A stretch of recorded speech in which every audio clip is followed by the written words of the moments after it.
Hello there, J.R. Lewis. Glad to be with you on the town meeting program for Monday here, May 30th, close to wrapping up another month. And an interesting topic today with a guest from out of town, combining two sort of fascinating areas of interest, mainly about a facility that makes a real difference in the lives of people who are struggling with homelessness or arguably worse, domestic violence or sexual assault situations that have them out on their own and not really sure what to do. We'll learn about this organization. And then along with that, they're having a pretty exciting raffle where they're giving away a Harley. And we're going to tell you how you can enter to possibly win that, and why you would simultaneously be supporting a new project that this facility is doing. It's the Downtown Hope Center, by the way, in Anchorage. If I didn't mention that earlier. Our guest is Savannah Henson, who is their new communications person. So we'll learn about the services. And again, they're not just services for Anchorage people. Anybody that would be in need of that kind of help, if you, for example, if you know someone in Anchorage, if you hear about this facility and you know someone who could be helped by them, you can reach out to your person in Anchorage and recommend they go there. People from Cordova could go there if they need those services. Not that we don't have a good, for example, domestic violence and sexual assault support system here at home, but sometimes people feel like they just really need to change their environment completely. And Downtown Hope Center, as we'll learn, helps people from all over the state. So we'll talk about their facilities, the new one they're trying to build, which is what they're fundraising for, and this contest, how you can enter this contest to maybe win a Harley Davidson. Town meeting is brought to you by Cordova Wireless Communications, which is your local cell phone and wireless data provider. They provide your local talk show, and we're ready to get it started here. Town meeting on KLAM.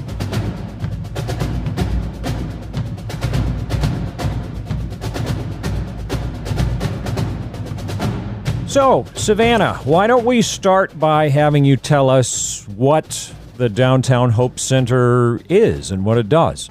Yeah, so the Downtown Hope Center, we are a faith-based nonprofit, and what we do is we offer several services and programs to the downtown community here in Anchorage. And so we started as a soup kitchen, and now not only do we serve soup and hand out lunches to the public, but we also have a clothing room and a shower house, as well as an emergency women's shelter, a job training program, and a bakery and culinary arts. And we also just purchased the building to have transitional housing for our students in that program and for women leaving the shelter who have housing vouchers, so they have a safe place that they can use those vouchers. Okay, and I was impressed by, as I was looking over that, the information that, again, it's you guys really work to provide skills to help people get out there and be able to get out of their homeless situation, which we always hope is going to be temporary for somebody, but to give them, usable skills so they can really take over and do for themselves, it sounds like. Oh, yes, 100%. That's something we say a lot here at the Downtown Hope Center, that we're not trying to keep people where they are. We're trying to be the hand up and out of homelessness. And the ultimate goal is through all of our services that eventually they would get to the Feed Me Hope program, which is the job training program. So that way they can learn those practical job skills, kitchen skills, and also we try to teach them life skills as well, because for most people, they are where they're at, not because they've never learned to work or that kind of thing, but there's just a lot of trauma and a lot of things telling them, you can't do this. And we want to be able to say, no, you can, and this is how. Yeah. So as far as the fundraising that you're doing through this contest, which again we'll describe here in just a bit, but what is the fundraising for?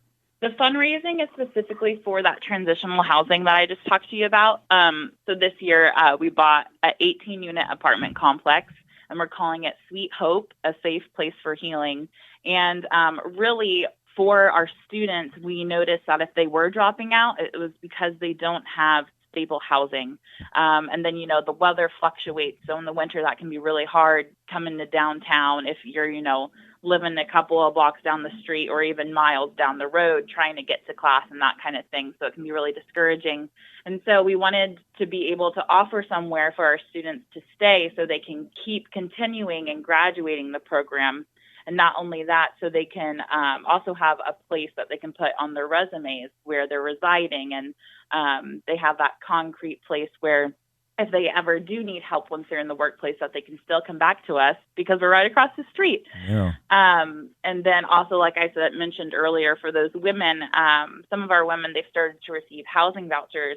And what we've seen is when these women get housing vouchers, they can only use them in the communities where they were formerly abused or got into their addictions or were sex trafficked. And so we're a community outside of that. And we want to make sure that those women are safe and using their vouchers somewhere where they don't have to be traumatized or go back into the things that they were doing that ended them up where they are, in our shelter. Okay, so it goes beyond then what people might think of conventional. I mean, you hate to ever refer to homelessness as conventional, but the sort of somebody falling on hard financial times scenario. And actually, you also then have outreach to domestic violence sufferers and people that are stuck in an addiction cycle and that kind of thing. So it's a pretty broad base of folks you can help. Yes, absolutely. Yeah, everyone has their story, and there are a lot of tragic stories when it comes to the homeless community. Yeah. So how did the contest come about? How did you get this put together? Oh, really? That was just a blessing in itself. So all of our executive directors, help directors, they actually ride. And so they're really close with the motorcycle community. And so every year, the House of Harley here in Anchorage, they'll put on this event and they'll select a nonprofit. And we've actually been the participant earlier a couple of years ago. And since we bought this building, I think it was really put on their heart to draw us again for this year. And so they gave us a call and he said, "You've been selected," and we've been going with it ever since. And we're really excited to see what comes from it.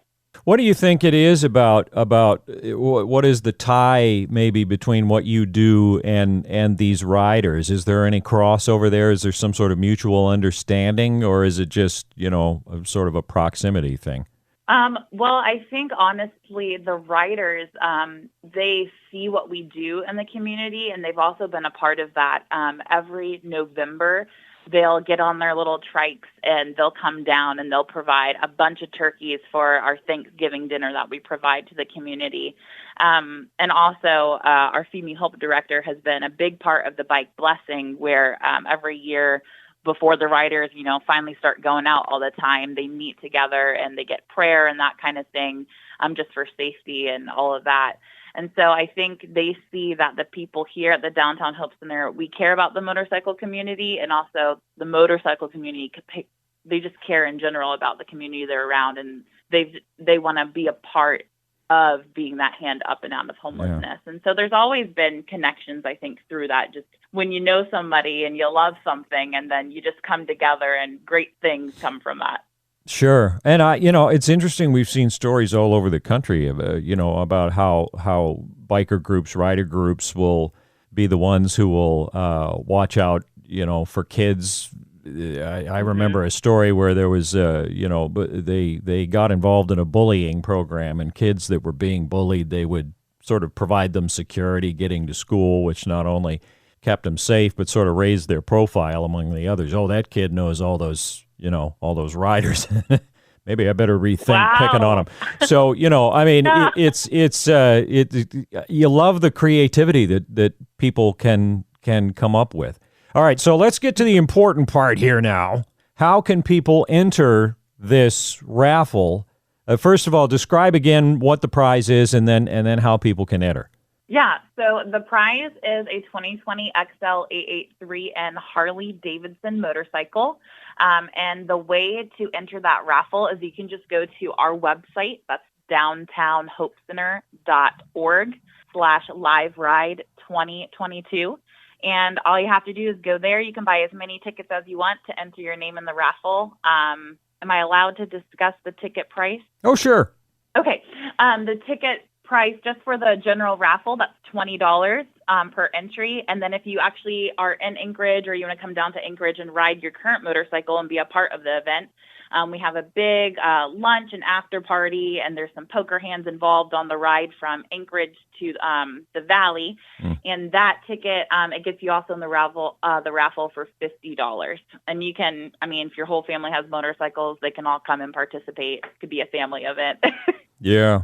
So what, again, is that web address? That web address is downtownhopecenter.org/liveride2022. And if somebody went to downtownhopecenter.org, would they probably see a link for the contest on the front page there somewhere? We don't have a link on our front page, but I can also put one there. That's a great suggestion. Yeah, I find that helps, because the slash blobbity sometimes is a little tough to keep in the head, but if it's right there sort of front and center on your page, that should get you good traffic.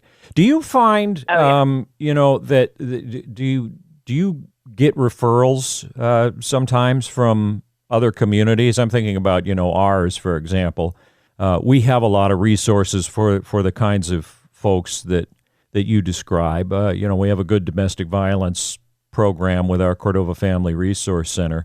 But whether it was from Cordova or any other community, have you had cases where people have been sent your way from other towns, or is it really just Anchorage focused? I believe we get people all throughout Alaska that end up here in Anchorage. And I actually was discussing with this earlier with JR. We have someone who used to live in Cordova. She's an artist. She was living there, and then she came here to Anchorage, and she started working for a bit. She got MS. She began living out of her vehicle, and then she began living in a tent, and she was tired of it, so she came here, and now she's living in Sweet Hope, and she's working, and it's just really incredible to see people go from point A to point Z in their life. So yeah, I would say people all over. We get people from the villages. It's very diverse. Yeah. So, and I feel like it's obviously good to point that out because, while you are based in Anchorage, there are, and if somebody is thinking, well, this is why do I want to support something that only helps Anchorage people? It doesn't just help Anchorage people. And it's a cause that a lot of people have concern about. And I would think, again, because it's not just, you're not just sheltering people, but also providing training and life skills and opportunities, that is something I would think people would want to get behind. So what is there anything else now that we haven't really covered that you want to share as far as the contest or as far as the facilities? With the contest, I do want to say you do not need to be in Anchorage to purchase a ticket. You can be in Cordova. You can be even in the lower 48.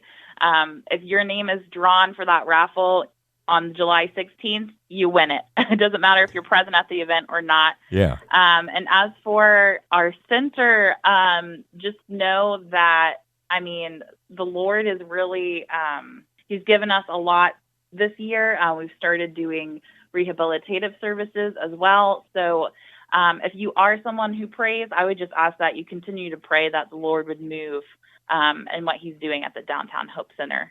Okay. Well, can't ask for much better than that. And as far as contact information, if folks want to get in touch with you, is the website generally the best way to do that, or do you have phone numbers that you like to circulate? Oh, yes. Our phone number, as well as that website I gave earlier, that's 907-277-4302. You can reach us, through our information page on our website, or you can call that number, and we'd be happy to get connected with whoever's trying to connect. Okay, well, Savannah, I appreciate you reaching out to us so we could learn more about this. Wish you all the success and blessings in your efforts, and hope that you're able to help a lot of people with the services. Stay on with me for just a sec, but we'll say farewell as far as our program here. Savannah Henson from Downtown Hope Center. Thanks for being on with us. Thank you for the opportunity, JR.